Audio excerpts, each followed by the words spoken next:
স্বাগত জানাচ্ছি সোনালী প্রান্তর অনুষ্ঠানে। দেশের দক্ষিণ পশ্চিম প্রান্তের জেলা হচ্ছে মাগুরা, আর এ জেলা রয়েছে রাজা সীতারাম রায়ের কাচারি বাড়ি।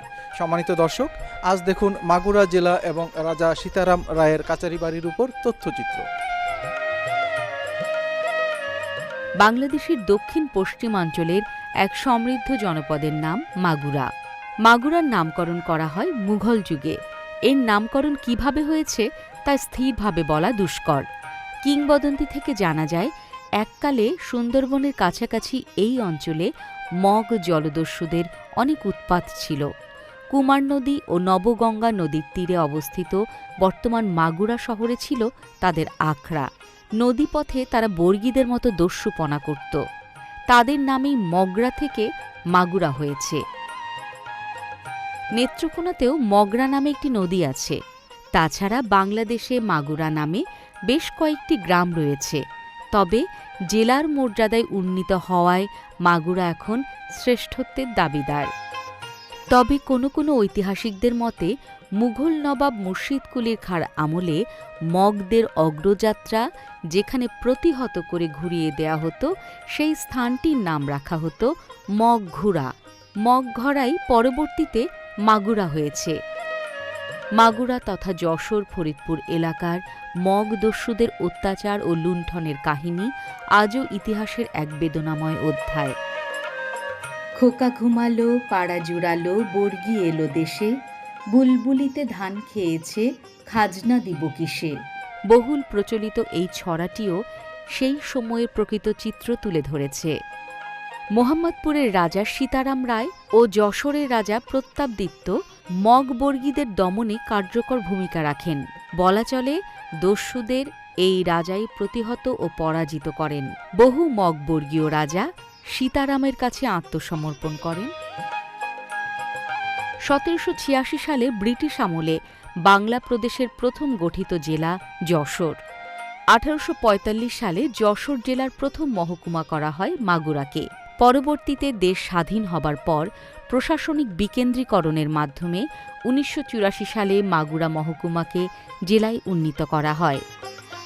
এ জেলার শিক্ষার হার প্রায় ৫০%। মাগুরা জেলায় রয়েছে অনেকগুলো শিক্ষা প্রতিষ্ঠান। এসব শিক্ষা প্রতিষ্ঠানে শিক্ষা প্রকৌশল অধিদপ্তর নির্মাণ করছে বেশ কিছু নান্দনিক শিক্ষা অবকাঠামো।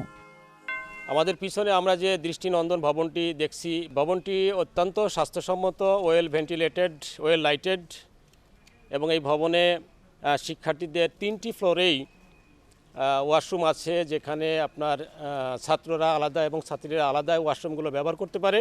প্রতিবন্ধী শিক্ষার্থীদের জন্য এই ভবনে ওঠার জন্য তাদের র্যাম্প সিঁড়ির ব্যবস্থা করা হয়েছে। এবং আমাদের বিদ্যালয়ে এই নতুন ভবনটি নির্মাণের ফলে আমরা একটা সমৃদ্ধ পাঠাগার স্থাপন করতে পেরেছি, মুক্তিযুদ্ধ কর্নার আমরা তৈরি করতে পেরেছি, এবং আমাদের একটা আধুনিক বিজ্ঞানাগার। সর্বশেষ আমরা যে শেখ রাসেল ডিজিটাল ল্যাবটি পেয়েছি, সেটাও আমরা স্থাপন করতে সক্ষম হয়েছি। আমার নাম সিলভিয়া সুলতানা, আমি 8ম শ্রেণীতে পড়ি। আমার বিদ্যালয়ের নাম মাগুরা পুলিশ লাইন্স মাধ্যমিক বিদ্যালয়। এই বিদ্যালয়ে আমি অনেক ধরনের সুবিধা পাই, বিশেষ করে এই ভবনটি নির্মাণের ফলে। একটা সময় ছিল যখন মেয়েদের পড়ালেখার বেশি সুযোগ সুবিধা ছিল না, কিন্তু এখন মেয়েরা ফ্রিতেই সুযোগ সুবিধা পেয়ে যাচ্ছে। এ কারণে শিক্ষামন্ত্রী এবং প্রধানমন্ত্রীকে খুব বিশেষভাবে আমরা ধন্যবাদ জানাতে চাই। আগে পুরো বিদ্যালয়ে মাত্র একটি ওয়াশরুম ছিল, বাট এখন প্রত্যেকটি ফ্লোরে একটি একটি করে ওয়াশরুম, যেটার জন্য আমাদের খুব সুবিধা হয় এবং আমরা বিভিন্নভাবে উপকৃত হই। আমার আগে বিদ্যালয় থেকে চলে যেতে ইচ্ছা করতো, বাট এখন বিদ্যালয়ে একটি আকর্ষণ আমাকে নিয়ে রাখে। ইতোমধ্যে অনেকগুলো শিক্ষা প্রতিষ্ঠানের নান্দনিক শিক্ষা অবকাঠামোর নির্মাণ কাজ শেষ করেছে। বাকিগুলো খুব শীঘ্রই শেষ হবে বলে সংশ্লিষ্ট বিভাগ মনে করছেন। দর্শক, আমরা কথা বলছি শিক্ষা প্রকৌশল অধিদপ্তর মাগুরা জেলার নির্বাহী প্রকৌশলী সুব্রত কুমার পালের সাথে।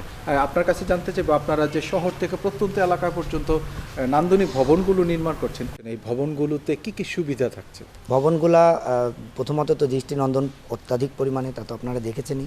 ভবনগুলায় পর্যাপ্ত পরিমাণে আলো বাতাস নিশ্চিত করার জন্য আমরা লুভারের ব্যবস্থা করেছি। আমাদের জানলা দরজা পর্যাপ্ত পরিমাণে ব্যবহার করা আছে।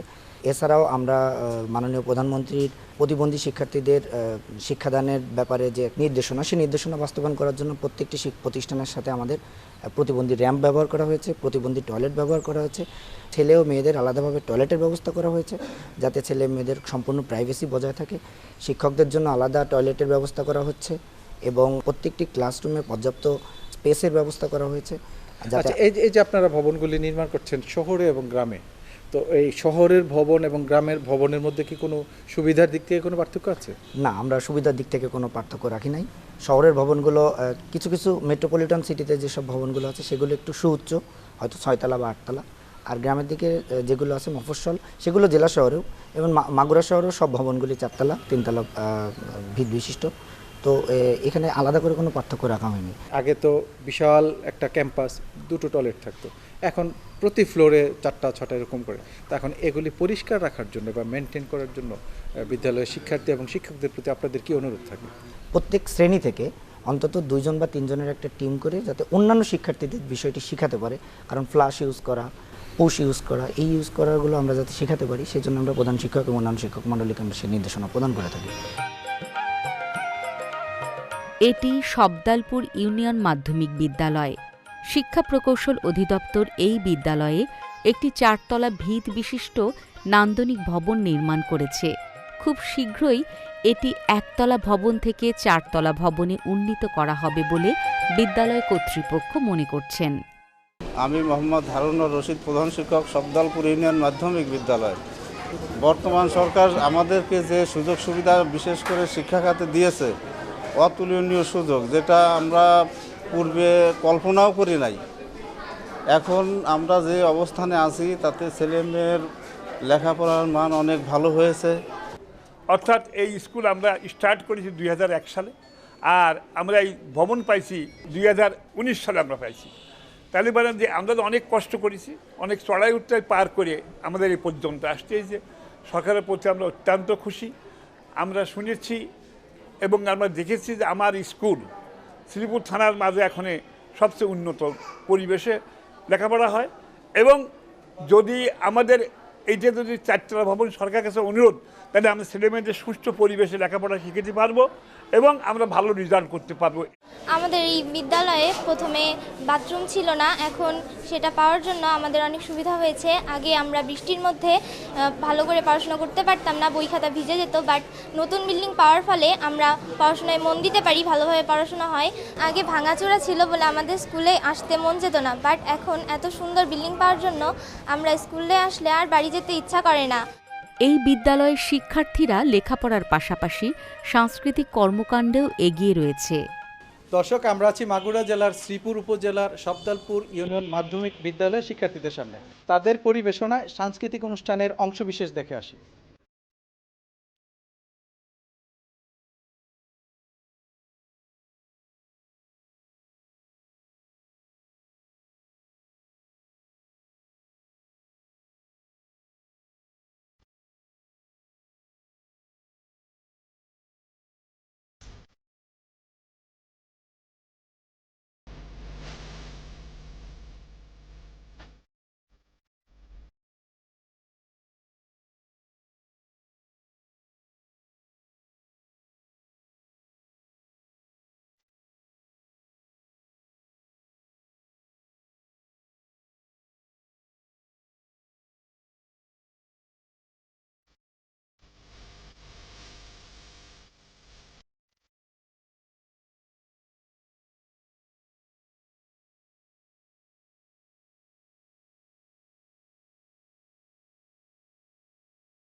মাগুরা জেলায় রয়েছে বেশ কয়েকটি দর্শনীয় স্থান।